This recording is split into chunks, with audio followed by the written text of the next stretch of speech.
Bonjour à toutes, bonjour à tous. En cette période de rentrée scolaire, je viens vous faire part d'une nouvelle expérience, toujours en lien bien sûr avec la motivation et en particulier avec la motivation des enfants à l'école.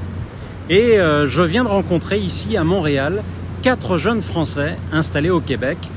Ils ont en commun le fait d'avoir moins de 30 ans, d'être aussi arrivés ici il y a 5 ans et le fait d'être très épanouis tant sur le plan perso que pro. Et c'était pas gagné parce qu'ils ont tous connu en France une scolarité difficile, voire chaotique. Alors je leur ai posé une question.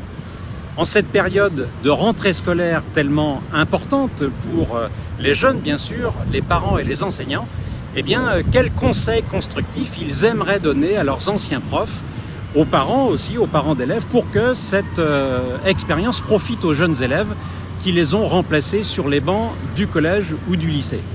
Et de notre échange sont ressortis 3 conseils. Le premier, laissez-les rêver et aidez-les à réaliser leurs rêves. L'un de ces jeunes avait comme passion de travailler dans les films d'animation. Aujourd'hui, à 27 ans, à force de travail, de ténacité, de foi aussi dans son rêve, il travaille ici à Montréal dans un studio d'animation et son nom sera au générique du prochain Disney.